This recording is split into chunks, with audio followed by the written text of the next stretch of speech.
the first Wednesday of the month, November 4th, 2020. And I'd like to welcome everyone who is both commissioners and also people on the line. Mrs. Serrano, can you tell us how many additional folks are joining us? Yes, good morning, Chair. Good morning, Commissioners. We currently have 13 members of the public joining us at this moment. We may get more, but as of right now, we have over 13 or so. That's great. Okay, I think we should call a roll. Deborah? Okay, good morning, everyone. Commissioner Friend. Here. Commissioner Jim Anderson. Here. Commissioner Cummings. Here. Commissioner Lather. Here. Commissioner Leopold. Here.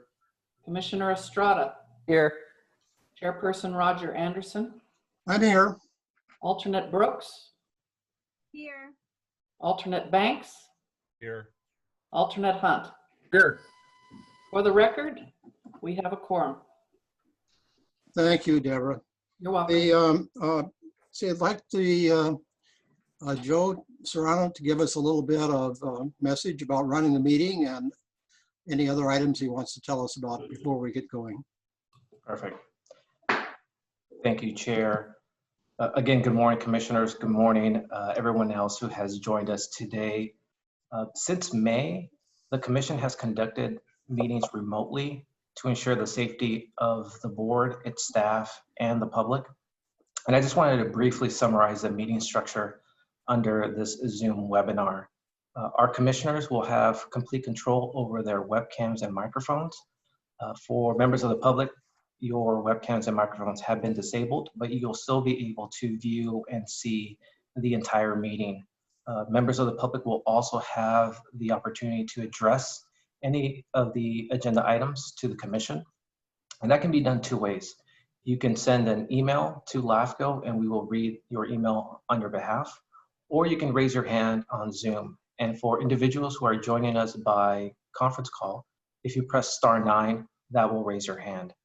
After the Commission acknowledges you, staff will unmute your microphone and you'll have up to 3 minutes to address the Commission. The Commission clerk will notify you when you have 1 minute left and will notify you when your time is up.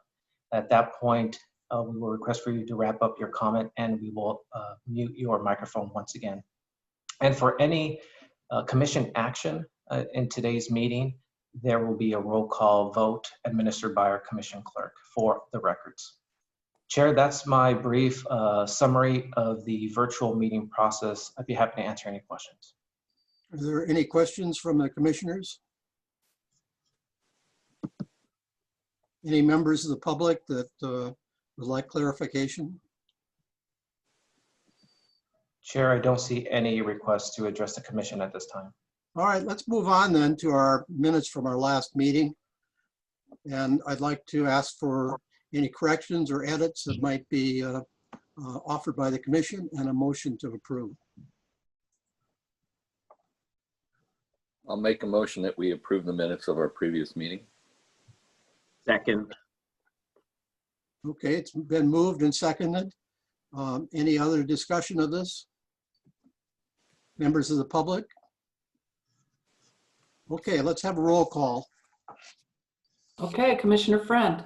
Aye. Commissioner Jim Anderson. Aye. Commissioner Cummings. Aye. Commissioner Lather. Aye. Commissioner Leopold. Aye. Commissioner Estrada. Aye. Chairperson Roger Anderson. Aye. For the record, this item passes unanimously. Thank you. Thank you, everyone. Let's move now to oral communications. Do you know of people that have told you ahead of time, Mrs. Serrano, or can we just open to the floor for them? Chair, we did not receive any requests to address items that are not on this agenda at this time, and I do not see any hands being raised at the moment. Okay. So we will move on to our public hearings. And the first one of these is the fire district consolidation, Central and the Sullivan. And Mr. Serrano, can you lead us through this? There's a lot of documentation in the packet, and we look forward to your skill in telling us about it. Great. Thank you, Chair. This consolidation has been a multi-year process with extensive analysis from the 2 districts and LAFCO. For today's presentation, I've broken down this effort into 6 categories. First, we'll go over frequently asked questions associated with consolidations. We will then discuss the brief history of the 2 fire districts.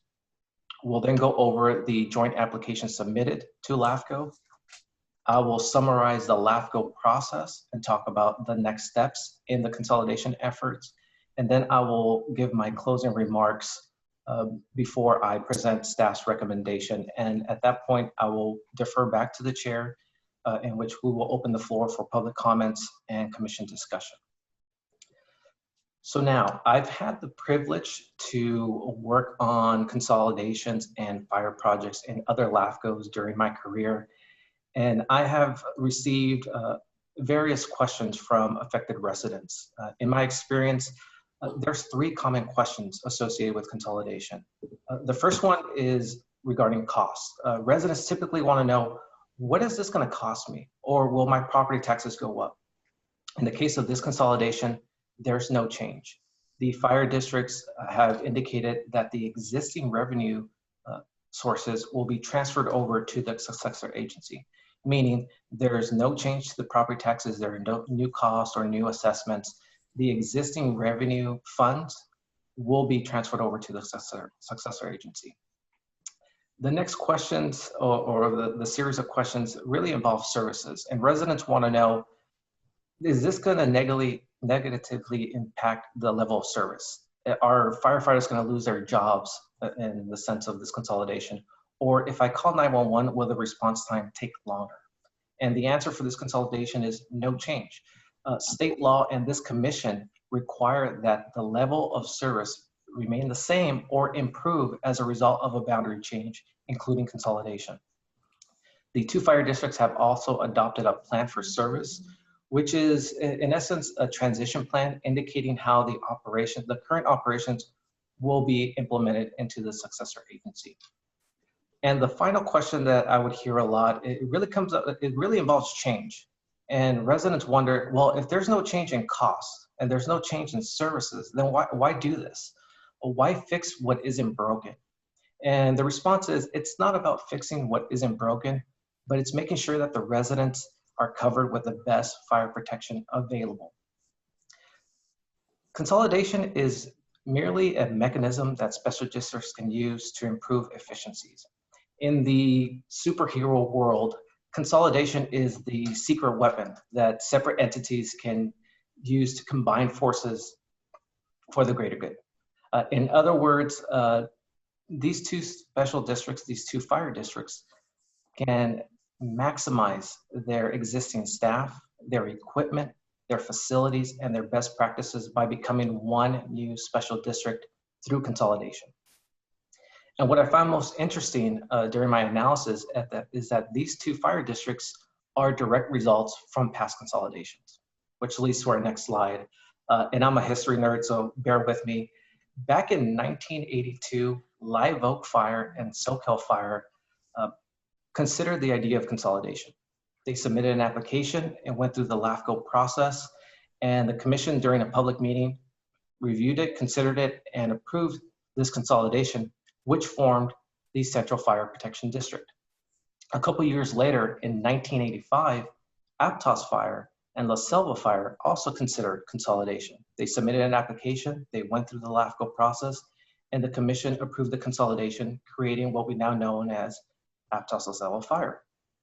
And finally, in 1987, Central Fire and Capitola Fire considered consolidation, submitted an application, went through the LAFCO process, and the commission approved the consolidation, creating a new district. But what was interesting is that this consolidation kept the name of Central Fire Protection District. Now, the name for the proposed successor agency in this consolidation will be discussed momentarily. But history shows that consolidation has been a proven concept.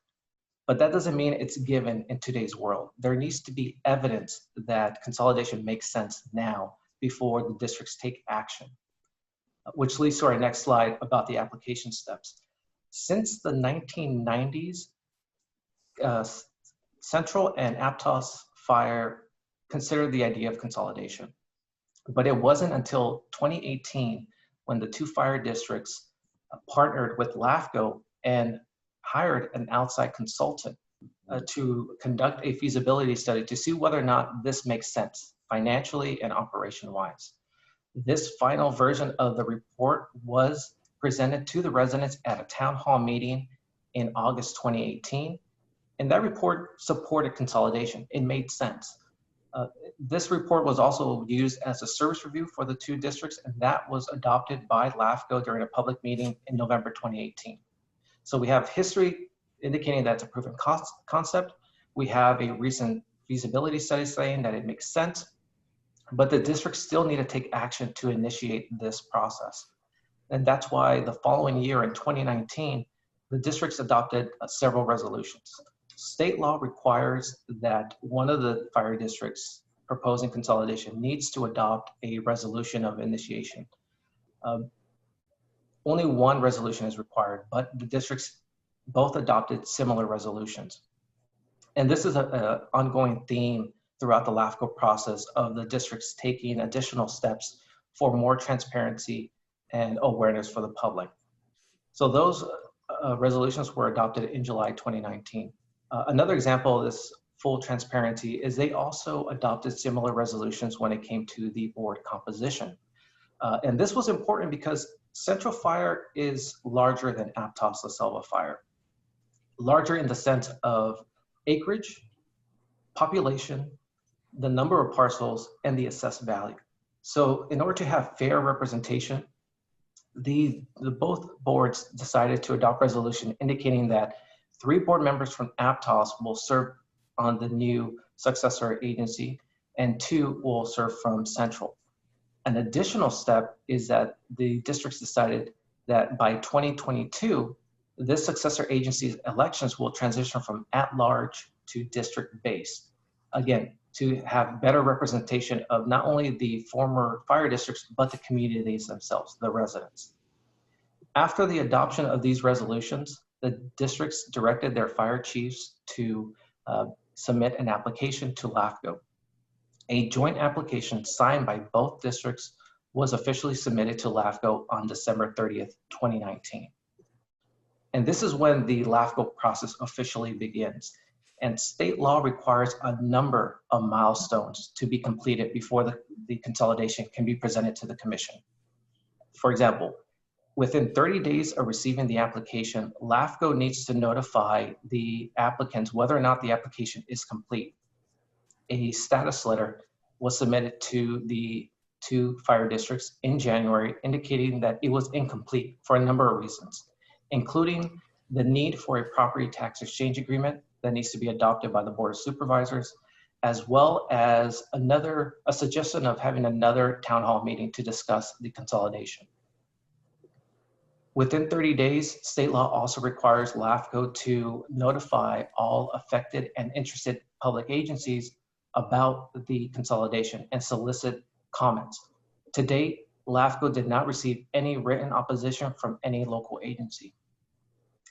In March, the County Board of Supervisors, under the leadership of Supervisors John Leopold and Zach Friend, unanimously approved this property tax exchange agreement. Now, this agreement makes sure that the existing property taxes from both fire districts get transferred over to the successor agency. During the months of April through August, the districts continued to work together to address the items in LAFCO's status letter, but also other unresolved issues, including but not limited to pension plans and the pension obligations. The 2 districts have different pension plans, so it was unclear how that would affect the existing pension obligations through consolidations. So this led to a collaboration between the 2 fire districts, LAFCO, CalPERS, Assemblymember Mark Stone, and Senator Bill Monty. And this led to the introduction of a bill known as AB 1140. And this helped transition all existing pension obligations to the successor agency. And in September, Governor Newsom approved AB 1140, and that bill will become law on January 1st of 2021. Also in September, there was another town hall meeting. This was a virtual meeting. This was hosted by Supervisor Zach Friend and John Leopold. And it was another opportunity for residents to learn more about the consolidation, the benefits of consolidation, and ask questions. Fire Chiefs Don Jarvis and John Walbridge from Aptos and Central Fire were guest speakers at that meeting. In October, after receiving all the required documentations under LAFCO law, LAFCO staff signed the certificate of filing deeming the application complete and ready for commission consideration. That same month, staff advertised the public notice in the Sentinel, and for additional transparency and awareness, we also advertised in Aptos Times. Which leads us to today, which is the commission is going to consider the proposed consolidation. But there are still other milestones required under LAFCO law, which leads to our next slide of next steps. Assuming that the commission approves the consolidation, state law requires two proceedings. First is the request for reconsideration. This is an opportunity to submit new substantial evidence that was not considered by the commission that may overturn their approval. This period will be held during November 5th to December 4th. After that, there will be a protest proceeding, and this is an opportunity for the affected residents to submit petitions of opposition. And that period will occur from December 4th to January 6th. On January 6th, there will be a protest hearing in which LAFCO staff will gather any final petitions and determine whether or not those petitions trigger an election or terminate the consolidation.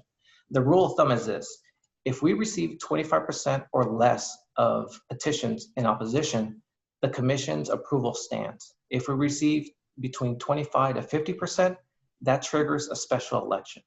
And if we receive more than 50%, that terminates the consolidation. I do want to point out that during the entire LAFCO process, LAFCO staff did not receive any written opposition from the residents. We did receive inquiries, valid questions, but no written opposition. Now, I know this was a lot of information, not only in this presentation, but in the staff report. So for anyone joining us today watching, if you don't remember anything, remember this. The consolidation was initiated by the two affected fire districts. The consolidation will not raise taxes or introduce any new costs or benefit assessments, and it will not lower the level of service currently being provided by the two fire districts. On the contrary, the consolidation will maintain the level of service and ultimately improve the level of service. It's going to remove duplication in governance, and it will maximize efficiencies and best practices. Chair, I do want to take this opportunity to extend my appreciation to a number of individuals. First, I want to thank Assemblymember Mark Stone, Senator Bill Monty, and CalPERS for their efforts in introducing AB 1140 and ultimately getting it passed. I do want to give a special thanks to Craig Scholar and Ms. Maureen McCarty from Assemblymember Stone's office for being LAFCO's direct contact in this effort. I also want to thank the county departments that played a critical role in providing essential data for LAFCO's analysis.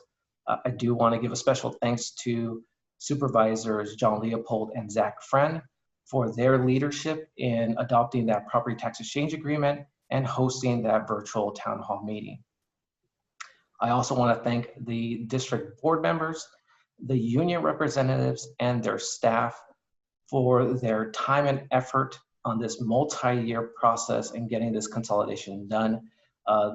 Their time and effort is incredibly shown in this analysis and the staff report. And I truly believe this consolidation can be used as a model for other LAFCOs around the state. I do want to give a special thanks to former fire chiefs Aaron Lowe and Steve Hall for initiating the consolidation. And more importantly, the current chiefs, Don Jarvis from Aptos Selva and John Walbridge from Central, for taking over and spearheading this effort midway through the process. And finally, I want to thank the community members themselves, whether they participated in these board meetings throughout the years, attended the town hall meetings, or were just aware of this ongoing process. LAFCO staff truly appreciates your participation. And I do want to thank Ms. Becky Steinbrenner for her participation and her valid questions. She allowed me to develop a very thorough analysis in my staff report, which is shown in your agenda packet. Commissioners, as you can see, this collaborative effort was at all levels. Everyone played a role in this consolidation. Because of this high-level coordination, the history of the fire districts, the extensive and detailed application and LAFCO's analysis and findings, staff is recommending that the district adopt the draft resolution approving the fire consolidation. This resolution has a number of terms and conditions that need to be addressed before the resolution can be recorded, and that at that point the consolidation is finalized and this new district is formed. What I want to say is those terms and conditions, the districts have up to a year to address those conditions, and I want to make that clear that there is a number of terms and conditions that need to be addressed. Before I conclude my presentation, I do want to inform a minor edit in the draft resolution.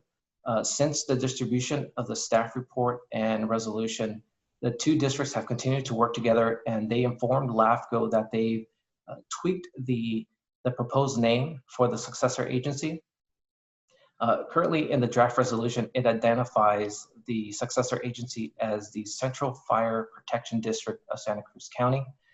The districts have indicated they'd like to change that to Central Fire District of Santa Cruz County. Very subtle change, but it just makes it easier for the name to fit on their new logos and patches.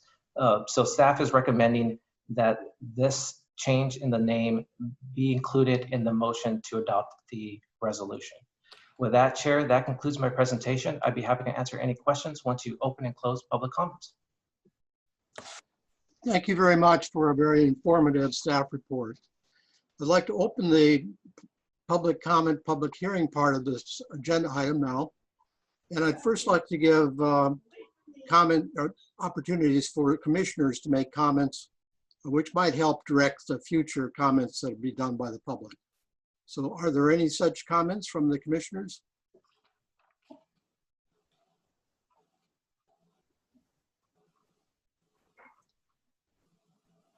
I'm not seeing any, so let's move on to members of the public that would like to address us. Mr. Serrano, can you lead through the list of people that are on tap? Chair, at this moment, I do see one individual, and this is someone we may know, Pat McCormick, I believe is his name. Oh, yeah. Okay. Mr. Pat, I'm going to unmute your microphone. You'll have up to 3 minutes to address the commission. Thank you, Joe. Mr. Chair, I've been following this effort. I want to congratulate you all on all of the hard work you've done to get to this point. And I want to share a story. 2 years ago, just when we were starting the feasibility study at LAFCO, I was having a private conversation with the managers of the Aptos Chamber of Commerce, Karen and John Hibble. And I said, you know, we have a real problem, and that is it's going to be hard to figure out a good name for this district. And John immediately responded, you should call it the best fire protection district. So on that theme, I want to send you my best wishes. And as you go forward in your implementation to try and make this the best fire protection district in the county. Thank you. Thank you, Pat. I see another hand raised from John Walbridge. Fire Chief John Walbridge, you have been unmuted. Can everybody hear me okay? Yes, sir. Yeah, the interim fire chief, John Walbridge from Central Fire. Executive Officer Serrano did a great job of thanking everybody involved, but I want to just thank Joe for all the work he's done and this excellent presentation that he's done. And it's great having a partner in LAFCO moving through this process, and we truly couldn't have done it without you. So thank you, Mr. Serrano. We really appreciate it. Thank you.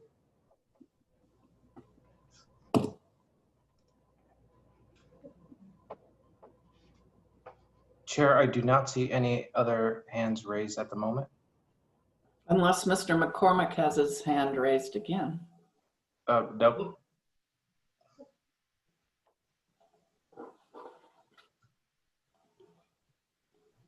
Chair, there are no other requests to address the commission at this time. Okay, I'd like to close public comment period and bring it back to the commission for comments, questions, some action. Chair, this is John Leopold. I had just a couple of questions and some comments. First of all, I want to thank both districts for the hard work they put into this. I especially want to thank the firefighters who actually were the initial drivers of this effort, recognizing the value that it could have for the community. I think it was incredibly important and showed real leadership on the part of the firefighters to make that a central feature in terms of what they talked about with the community. And I think that helped shape where the boards went with this. The boards and the fire chiefs have also done an incredible job of bringing all these pieces together. I think it was 4 years ago that we started having conversations about this, and it has taken lots of different places. I'm glad that Mr. McCormick is here on this call today, because it started while he was still executive officer, and he and I were involved with a number of conversations, and our board took action on an annexation that helped reshape the size of the Central Fire Board, which made this consolidation a lot easier. Even that had some interesting twists and turns. It took me to musician Jackson Brown's lawyer to get his help in making that annexation possible. So it's a good LAFCO story because it has lots of good twists and turns. It has good data. It has broad support. And it has taken a lot of sophistication as to how you put these two pieces together. People often talked about that we should merge fire departments together, but until you actually start doing that needing work, you don't always recognize how difficult that can be. And one of the areas that I wanted to ask questions about is on the question of the labor agreements and the benefits agreements. It's great that our legislative delegation has passed legislation signed by the governor that allows this to happen. But there are still 2 labor contracts between the individual unions. And I'd like to hear from the districts about what the plans are to become one unified labor contract, the timing of it, the priority of it, etc. Thank you, Commissioner Leopold. That last question you had is one that I have as well. And so let's get some other comments from the commissioners, and then we'll try to get some answers. Thank you. Commissioner Friend, I think you're next probably. Thank you, Chair Anderson. Thank you, Mr. Serrano, for your presentation. Also, thank you, Supervisor Leopold, for those questions. And also, Mr. McCormick, thank you for being with us at the beginning of this process. And again, as it appears to be as we move toward the end of the process, I think we can't overstate how much background work and public work has gone into this. There have been a lot of meetings and discussions, both by elected officials and others, with the boards, with the line level firefighters, with community members, to really bring forward what I think is going to be the most robust prevention, operations, training, and even from a financial standpoint, solvent organization from a fire perspective within the county. We are a county that these are departments, as Mr. Serrano had noted, that have a history of merging, but combined, they really will be the model agency countywide to look toward. They already lead in a lot of respects, but together and combined, it has been seen with their work they've already done on the managerial side and on the prevention side. Now that they're going to be combined fully, I think that other agencies throughout the county will be looking to them for their leadership. And they'll be setting the stage for, as I was saying, prevention and training and operations moving forward. It truly does benefit not just the two districts and those that live within the two districts, but I think from a county-wide fire operations standpoint, it'll benefit everybody to have these agencies together as into one. So I'm excited about seeing this all the way through from the creation to where we are, because I know that moving forward for our communities, they will receive better fire service long term. They'll have a more financially responsible departments moving forward. The voices of the mid-county into the South County area will be even stronger countywide from a fire perspective. And I think that there's a lot to be proud of here for those who have been leading this effort. So thank you, Chair, for giving me the opportunity to speak on this. And I'm looking forward to supporting this item when it comes time for a motion. Thank you, Commissioner Friend. Are there other comments on this? Chair, I will note that Fire Chief Don Jarvis from Aptos La Selva has his hand raised. If you most likely a response to the questions that the commissioners have highlighted. Let me just add one thing to that before he speaks. There's a lot of documentation in the packet about various letters, memorandum of understanding and the like.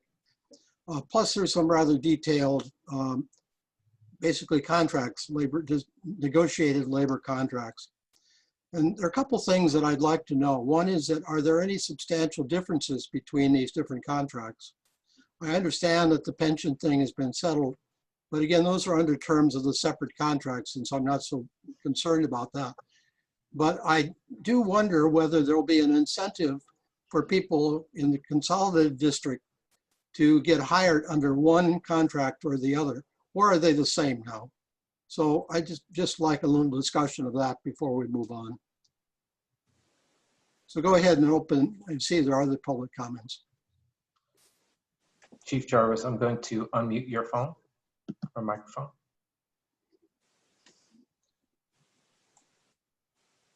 Good morning, Mr. Serrano and commissioners. This is Don Jarvis. I'm the interim fire chief for Aptos La Selva Fire District. Can everybody hear me okay? Yes, sir. Okay. Thanks for the opportunity to address the commission this morning, and I appreciate your questions.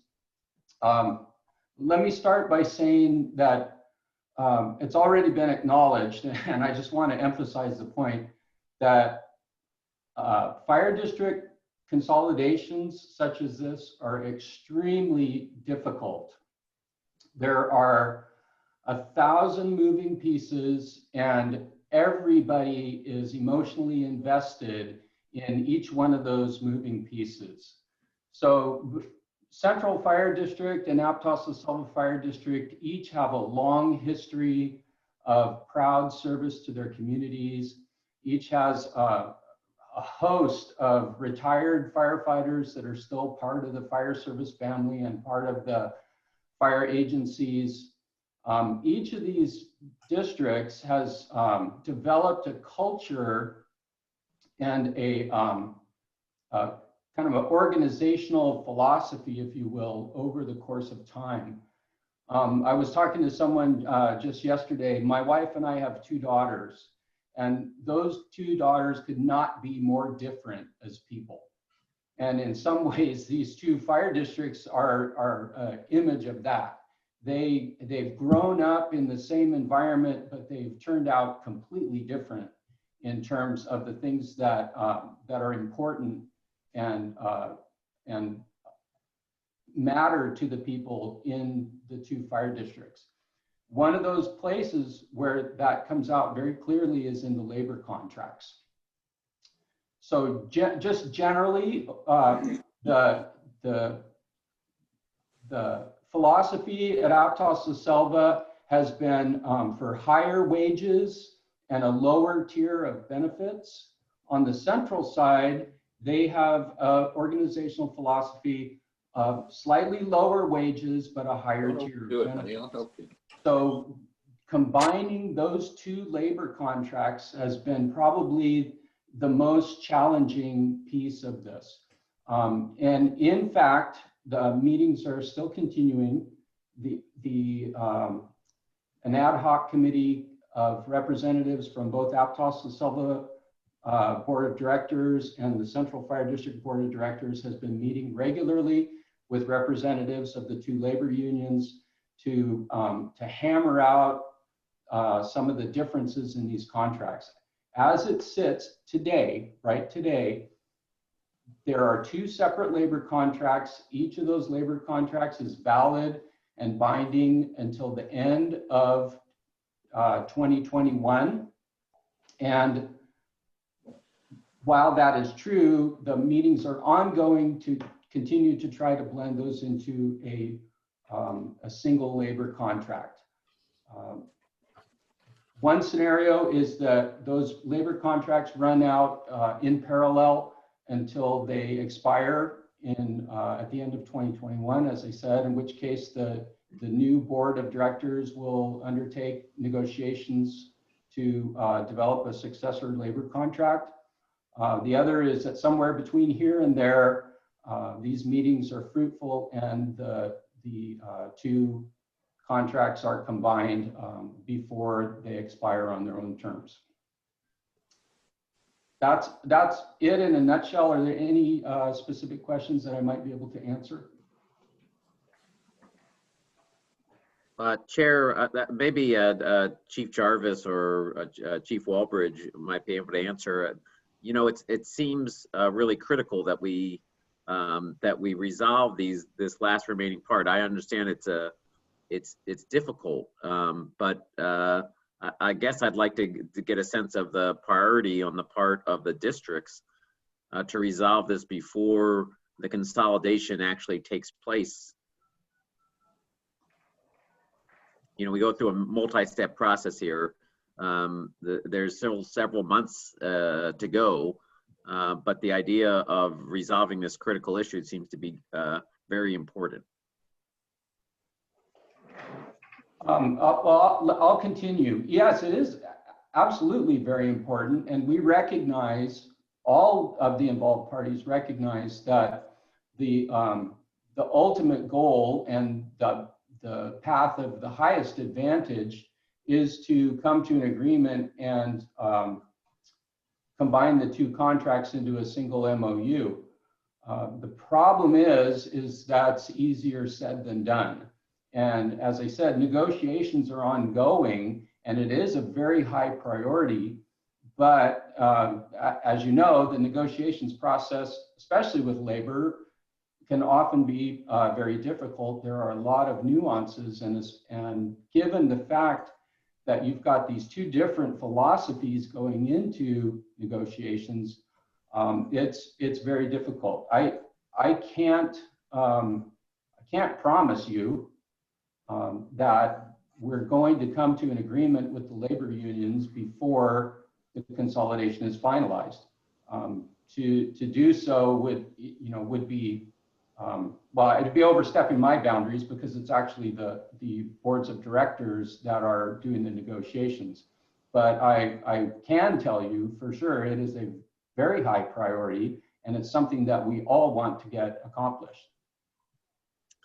Yeah, I appreciate that, Chief Jarvis, and I know you recognize how difficult this is. And but in using your analogy of two different cultures, or they brought up in the same community, but they're two different entities, you can understand the concern that would be there when you have a new board in which there's a majority of one culture and a minority of another culture. So the idea of trying to resolve this while they're on even playing fields seems to me to be a priority. I don't disagree with you. Yeah, I'm not sure if there's any board members that are here that might want to weigh in on that.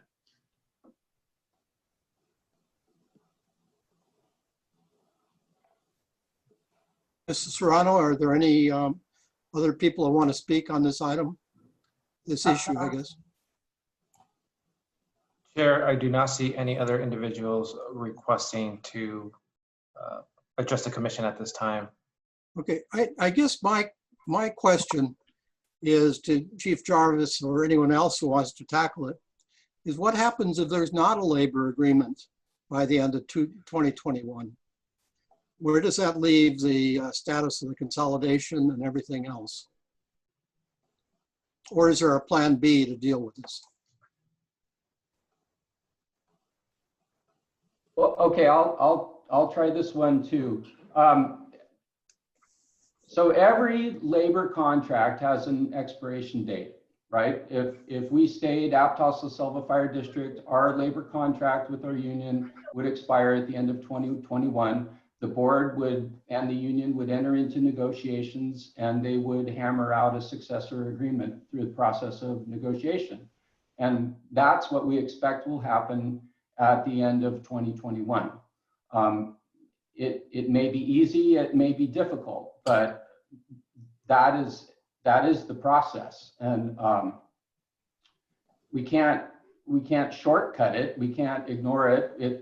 It will happen. So in some ways, the new successor board and the labor unions go through exactly the same process together as they would separately.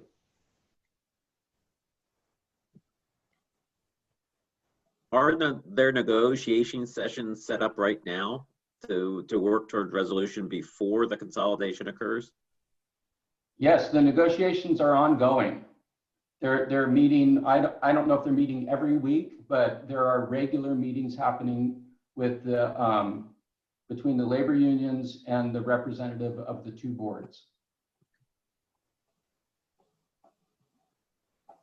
And commissioners, I do want to note that in the draft resolution, there is a condition in the language indicating that all existing MOUs, contracts, agreements, all labor contracts will be honored by the successor agency. But there's also language that says any other MOUs, contracts, agreements that are adopted after November 4th, but prior to recordation will be honored as well. So that was LAFCO staff's attempt to encourage ongoing negotiations and discussions between the two fire districts. That way they can still have these discussions before it gets recorded.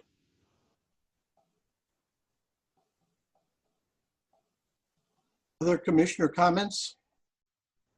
I was wondering, I'm sorry, yeah. Oh, Jim, yes. Yeah. With the expiration, are both contracts expire near the same time or at the same time? Yes, they both expire at exactly the same time at the end of 2021. Okay.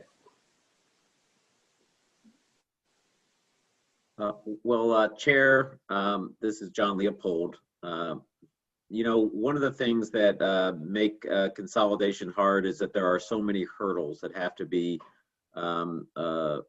overcome in order to get there. And the way you do that is through persistence. And one of the things that we have seen with this this entire process is the incredible persistence of the firefighters, of the fire boards, of the districts as a whole, and of LAFCO, and a lot of other players who have tried to help with the birth of this new consolidation.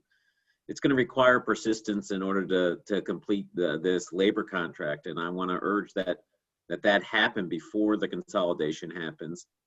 And I'd like to make the motion to approve the recommended resolution with the change in the name as you outlined at the beginning, and also request that we get monthly reports, or whatever we have our meeting, get a report from the fire districts about the status of negotiations, as a way of showing that this commission cares about that and wants to work to see progress till they can find resolution of that new contract. Thank you, Commissioner Leopold. Is there a second for this motion? Commissioner Friend will second. I have a point of clarification for Commissioner Leopold. On the regular reporting, is that in just up until the point that it becomes officially consolidated that you were saying? Just so we have a timeline of when those reports will be provided to the commission. Yes, I think that till it's consolidated. Thank you. Yeah, so I would like to second that motion. Okay, are there other comments from the commission? Are there comments from the public about this motion? Chair, I do not see any hands raised to address the commission at this time. Okay, I'd like to call a roll call on this. Certainly. Commissioner Friend, Aye. Commissioner Jim Anderson, Aye. Commissioner Cummings, Aye. Commissioner Lather, Aye. Commissioner Leopold, Aye. Commissioner Estrada, Aye. Chairperson Roger Anderson. Aye. For the record, this item passes unanimously. Thank you. Chair, Yes. this is Commissioner Leopold. I just wanted to have one final comment on this. This has taken a lot of work, as we've mentioned, and I'm proud to have played some part in this. I also want to recognize everyone who put time into it. There were a lot of people that made this happen.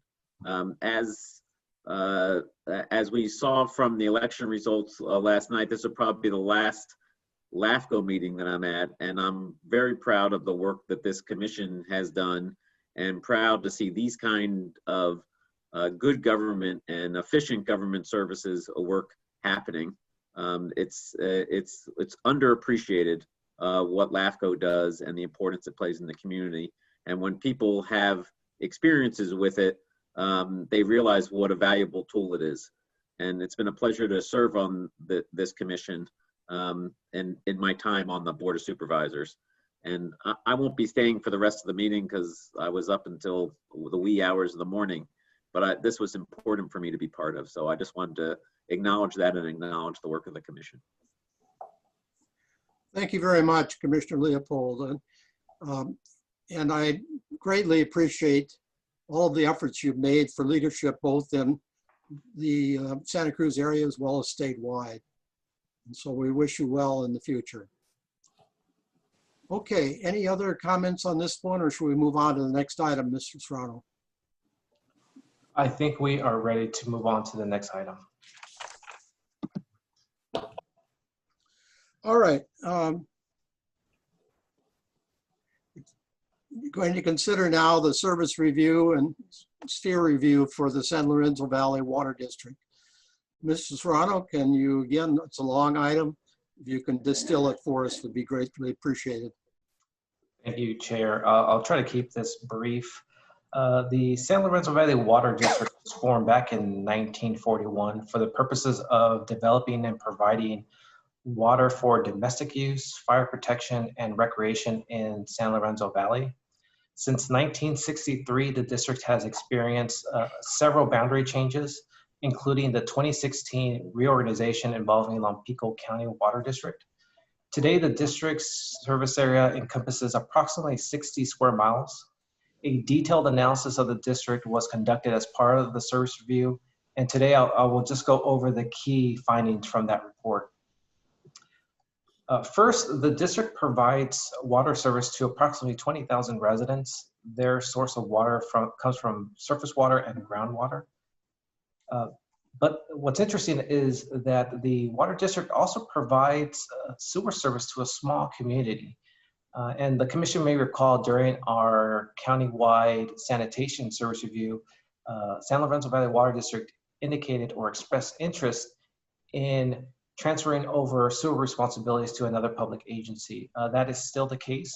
And their hope is for another public agency, such as the county, to assume sewer responsibilities for this small community. As for their financial health, they are fiscally sound.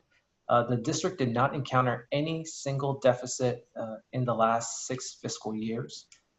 And that is different than the other agencies that we analyzed this year. So they are financially sound. One of the reasons why their revenues accurately cover their expenses is due to the fact that they plan for capital improvement projects and they earmark necessary funds. A total of 21 projects have been scheduled to be completed by 2022. And as you are aware, all special districts are now required by law to maintain a website. San Lorenzo Valley Water District has been one of the special districts that has maintained a website for quite some time. And it includes an array of information that's available for the public. The last two findings are the most significant in the entire report. First is the effects of the recent fires. There have been substantial infrastructure damage as a result, but it's still unclear how it will impact the district's funding and operations. That is why LAFCO is recommending that a follow-up update be presented to the Commission a year from now. And finally, the service review or the sphere boundary for the district. Based on staff's analysis, there are 24 unserved areas surrounded by the district, but outside its jurisdiction. As shown as this map, the 24 unserved areas are shown in red. What I found interesting is that these areas are excluded from their service boundary.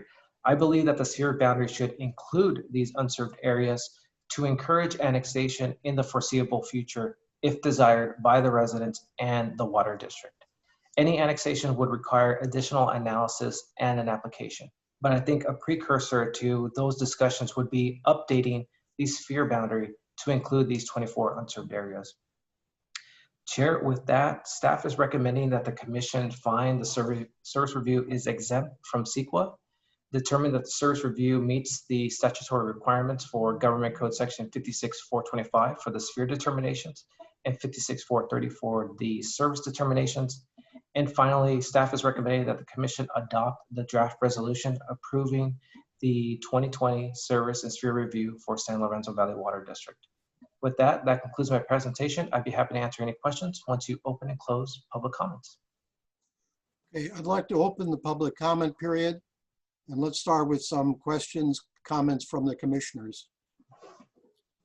I see one hand raised. Yes, and the name is, I believe it's one of the private water system, Brackenbrae. Oh, I was wondering if there were any commissioners first. Oh, okay.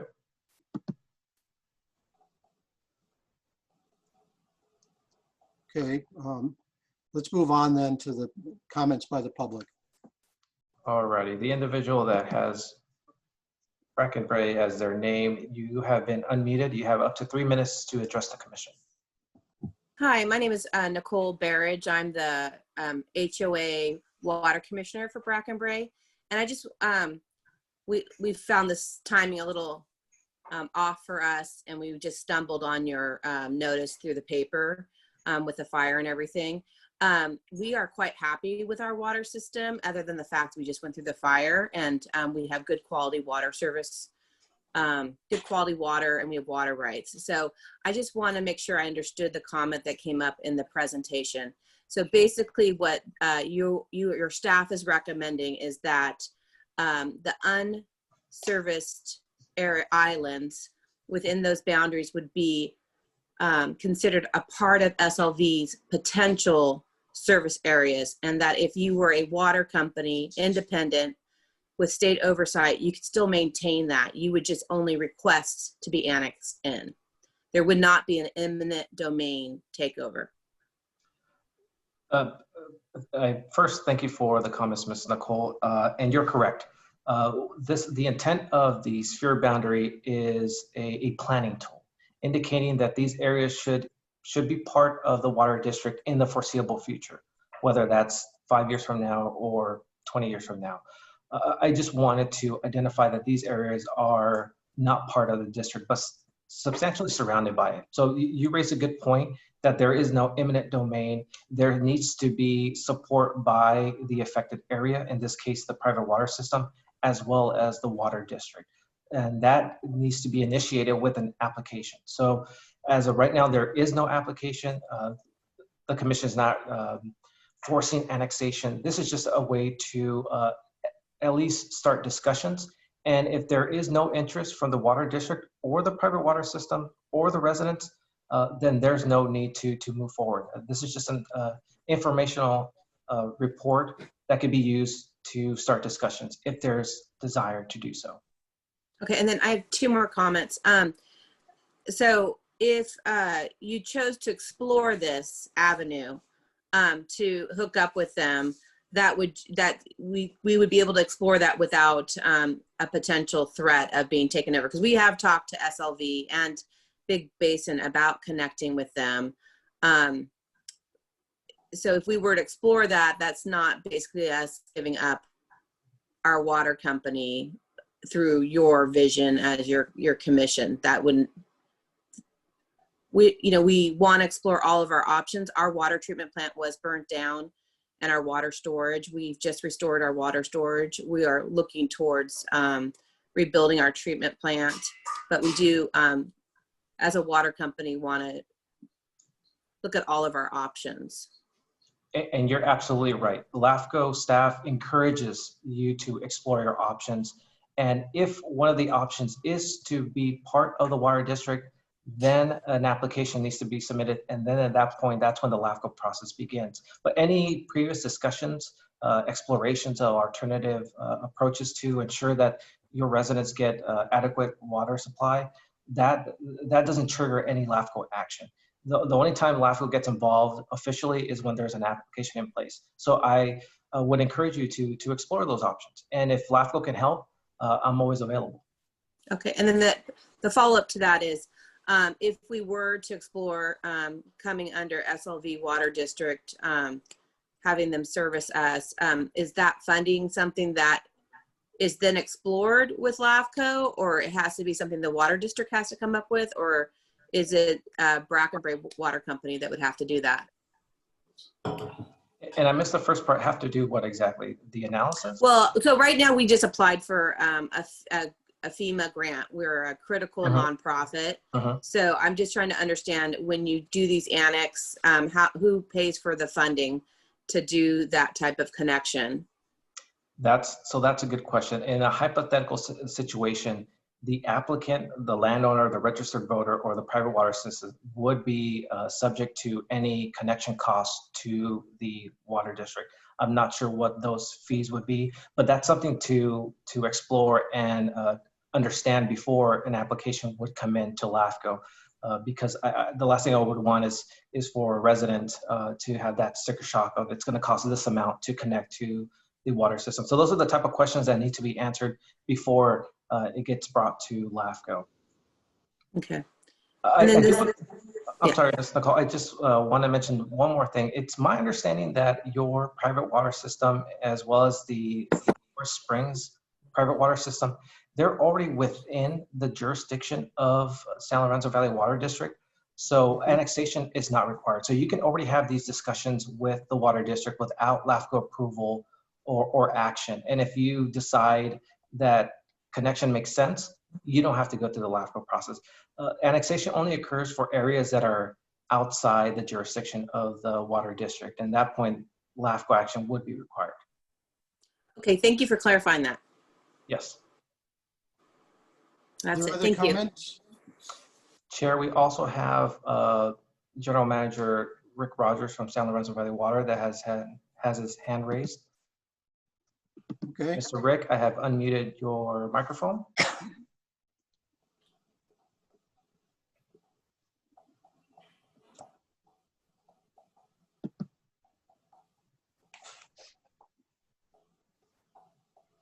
Can you hear me? Yes, sir. Okay, I'm sorry, I wasn't unmuted on my end. I just want to take a quick minute to thank the executive officer, Mr. Serrano. He put in a considerable amount of time on his own, compiling information in the district because of the fire. Was not able to give him the support that we wanted to. We do thank him, and we do agree with the summary of recommendations that was submitted by Mr. Serrano. Thank you. Are there other comments? Chair, I do not see any requests to address the commission at this time.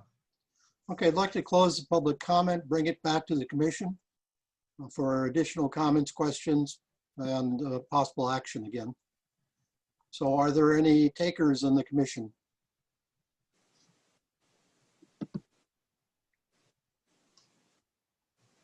Well, I have a couple of questions that I'll ask myself. There are two documents in the packet. There's a rate study, and then there's this LADOC document. And I'm curious, first of all, has action been taken on implementing the rate study? And where does the LADOC plan fit into the overall future of the San Lorenzo Water District?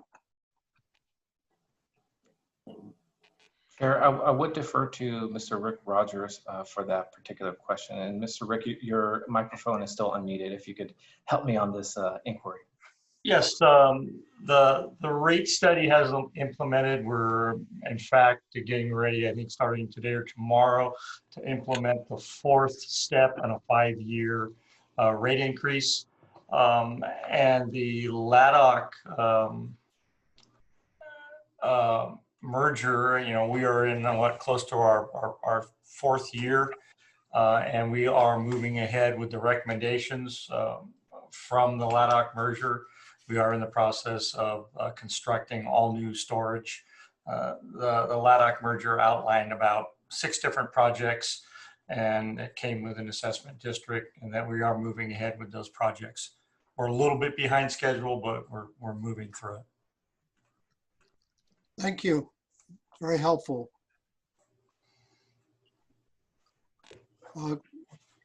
I think that I would welcome a motion from the commission about this item.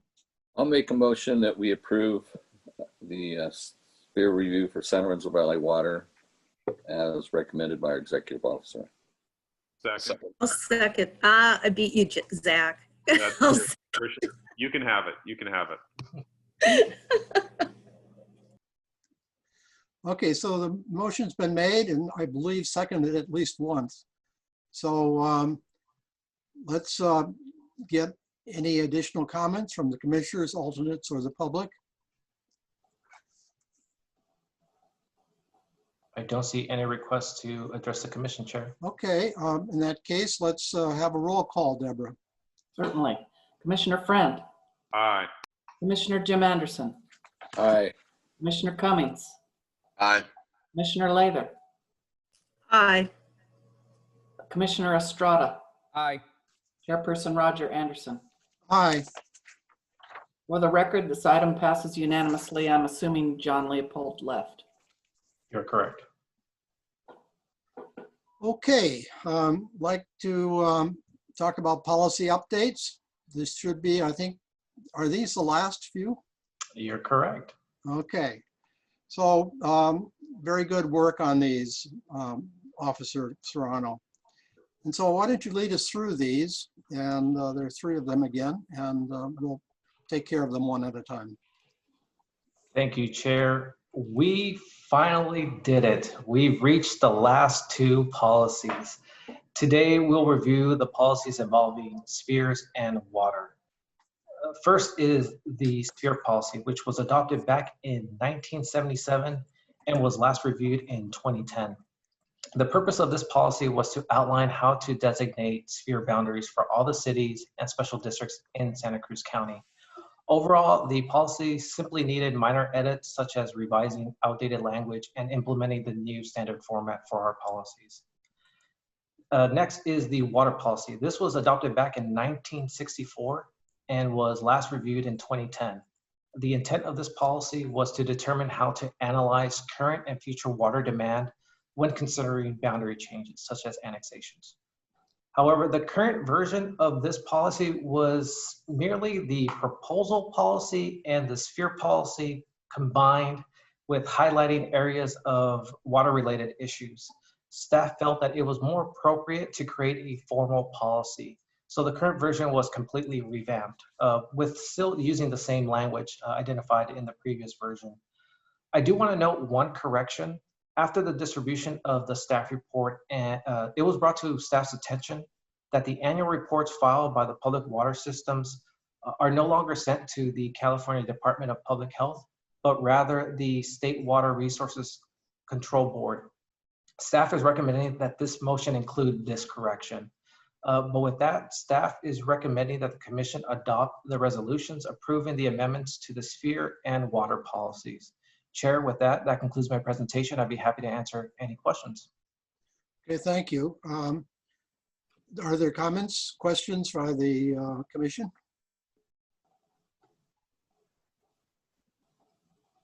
I guess I'll just say I'm glad that we're finally kind of pulling all of our policies and bringing them all up to date. So thanks for all the work that you've put into this show.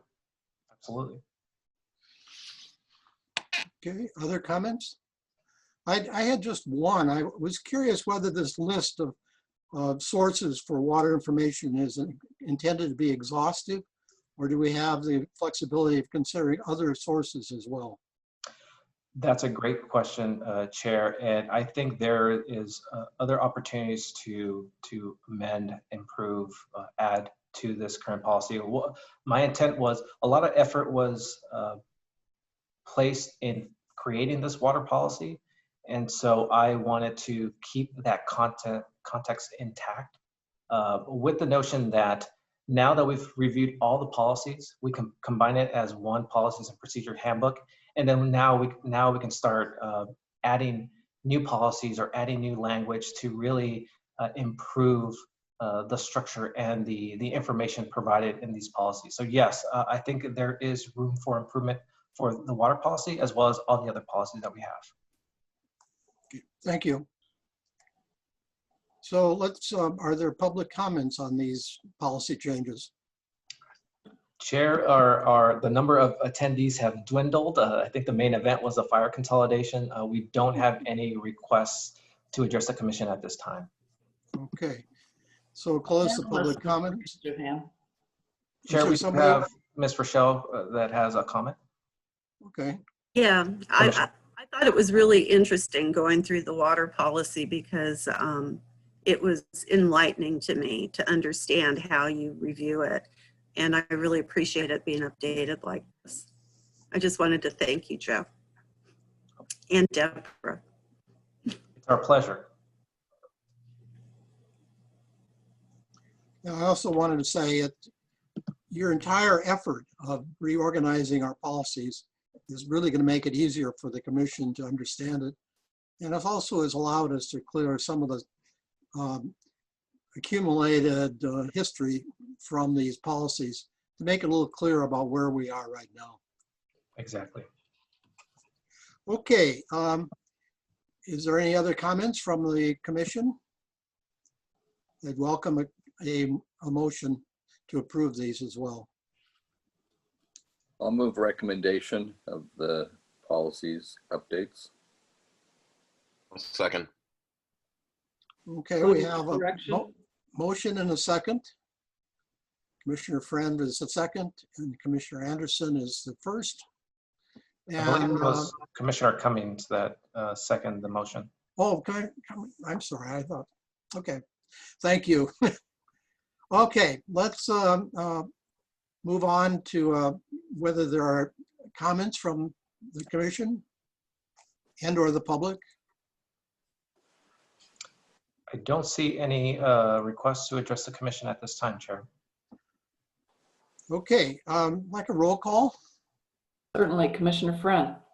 Aye. Commissioner Jim Anderson. Aye. Commissioner Cummings. Aye. Commissioner Lather. So, sorry, I did myself. Aye. Commissioner Estrada. Aye. Chairperson Roger Anderson. Aye. For the record, this item passes unanimously. Well, thank you everyone on these items. We had a completely unanimous day, so that's great. Okay, election results from LAFCO, Mr. Serrano. Thank you, Chair. This is another brief presentation. In light of the pandemic, there was no LAFCO annual conference. The election for the LAFCO board was done remotely with mailed-in ballots. So there was no opportunity to really campaign for our commissioner, Rochelle Lather. And it seemed like most, if not all, the incumbents were reelected, and that's the case for the coastal region. Mr. Mike McGill from Contra Costa LAFCO was reelected to represent the coastal region on the Cal-LAFCO board. I do want to mention that Christopher Lopez, Supervisor Lopez from Monterey LAFCO, will be representing the coastal region for the county seat. And again, Mike McGill will be the special district representative on the Cal-LAFCO board. But I do want to extend my appreciation to Commissioner Lather for her willingness to throw her hat in the ring, and I encourage her and the rest of the commission to continue working with Cal-LAFCO, and hopefully we can have a Santa Cruz commissioner on the Cal-LAFCO board soon. That concludes my presentation, Chair. This is an informational item. No action is required. Okay, I just wanted to thank Raquel for her interest in doing this. I think it's important that we have some membership on the board. And I know very well the power of the incumbency to actually be elected to that board. I think I tried 3 times before I finally was elected to the board. And as long as there was an incumbent that was running again, it's very tough. So I encourage Rochelle to continue with this, and we will have another shot at it. Thank you, Roger. I didn't expect to get it on the first shot, so it wasn't meant to be this time. Thank you. All right, next item.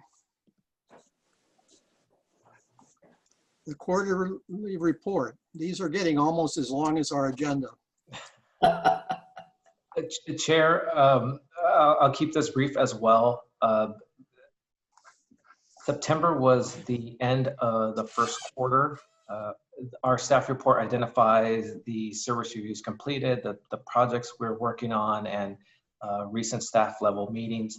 But what I want to emphasize right now is how our budget is doing. As of the end of the first quarter of this fiscal year, we've already received 99% of our projected revenue. The majority of our funding is from the allocations from the cities and special districts. So that is customary to receive the majority of our revenues at this point in time in the fiscal year. But as far as the total expenses, we've incurred 20% of the projected cost for this fiscal year. And the rule of thumb is by the end of the first quarter, we want to be at 25% or below. And right now we're at 20%. So we're doing well. And I'm anticipated that our revenues will cover our expenses at the end of this fiscal year. Chair, that concludes my presentation. This is another informational item. No action is required by the commission.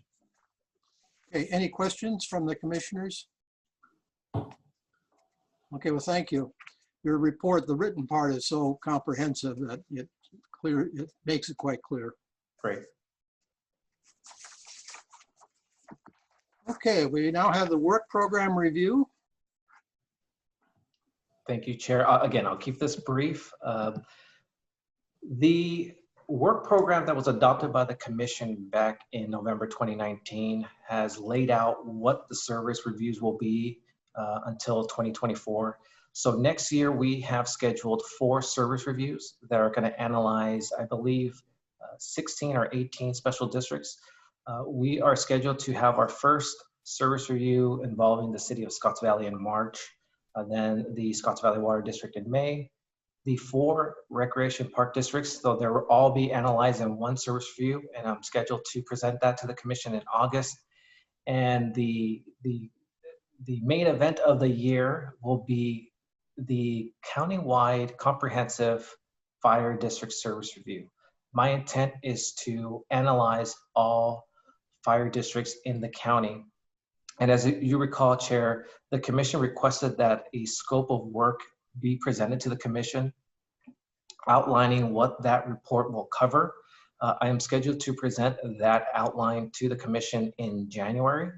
And again, I will have this service review ready for commission consideration by October of next year.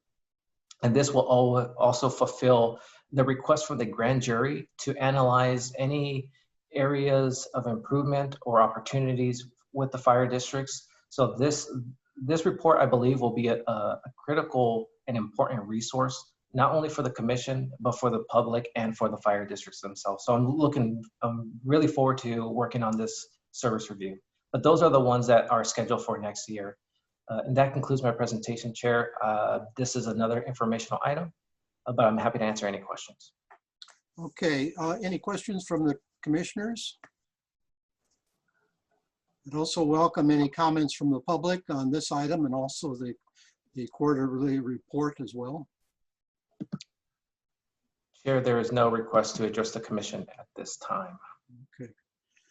The only question I have on the fire district is what role will there be in the districts that we just considered the consolidation for? So that's a good question. My intent is what I like to do is for any service review, I like to involve the affected district or agency when I conduct this report. That way it's a working document that they have an opportunity to provide comments on. So at the beginning of the year, I will be sending out a survey to all the existing fire districts, including Central and Atchison, because it's still unknown when exactly their consolidation will occur.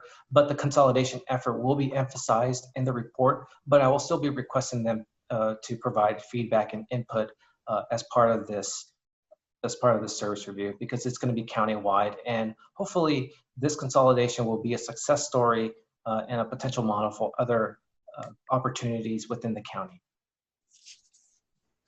Okay. I think we are reviewing this. I'm not sure that a roll call is necessary, but if I have a motion is there any such requirement? No, Chair, this is an informational item, so no action is required. Okay, no second or motion or anything. All right. No need. So let's move on then to the meeting schedule.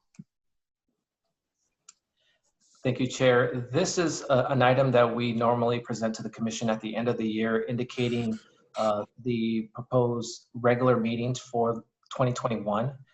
It's very similar to what we did for 2020. We anticipate having 10 regular Commission meetings, with the exception of July and December. Those are normally dark. Staff is requesting that the Commission approve the meeting schedule for 2021. So this one does require action, but that concludes my presentation, Chair. Okay, any comments from the commissioners? Can you put up the actual dates just for everyone's? I actually don't have that available. I apologize.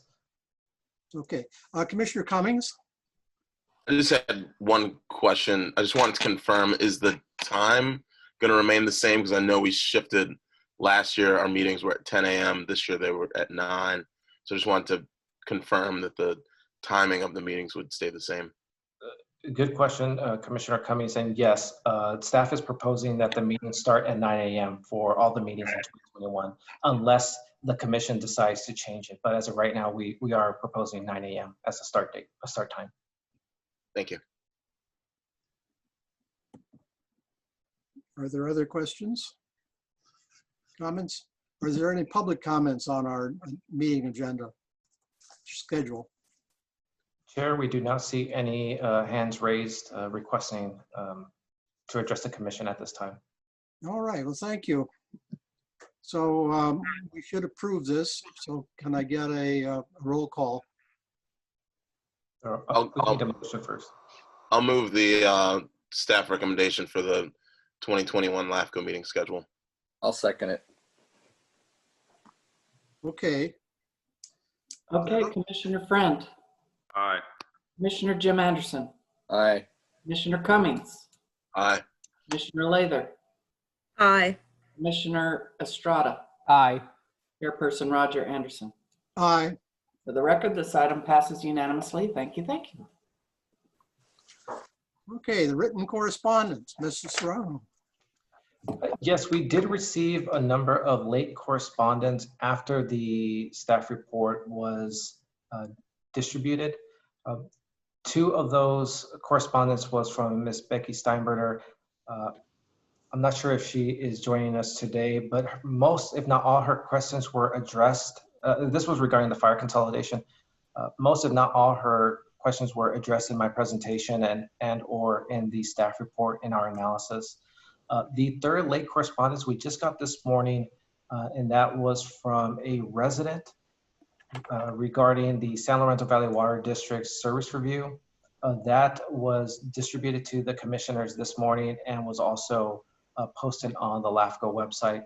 In summary, the residents' comments were just supporting staff's recommendations and findings in the service review.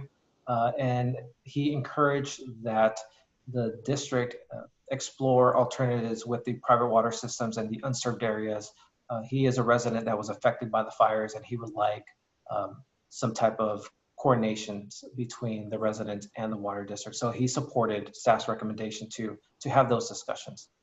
Chair, those were the only late correspondence that we received, and this is an informational item. No action is required. Okay.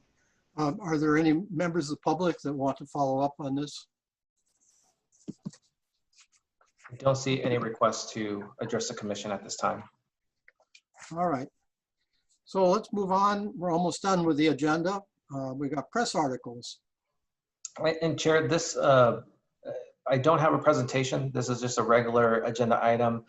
We identify articles that may be of interest to the commission, but that concludes my presentation. I'd be happy to answer any questions. This is another informational item and no commission action is required. Okay, let's move on to commissioners' business. This is a time when people can bring up items which may end up being important for the commission in the future, or where there's local actions which might influence or be influenced by future LAFCO comments. Okay, seeing no one jumping into this, I think it was a late night for most of us last night. Right. And so I'd like now to move on and get a motion to adjourn to January 6, 2021. See you then. Okay, we are adjourned until January. Nice to see Thanks so you. much for all of your work on these, and we've certainly had a set of very meaty and important meetings this year, and it's been a real pleasure for me to be the chair during this time. Thank you, and thank you, commissioners. We'll see you next year, I guess. Okay, thank you. Thank you. Bye-bye. Take care.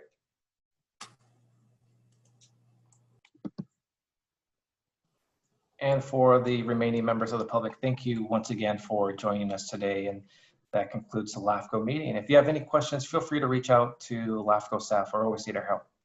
Take care.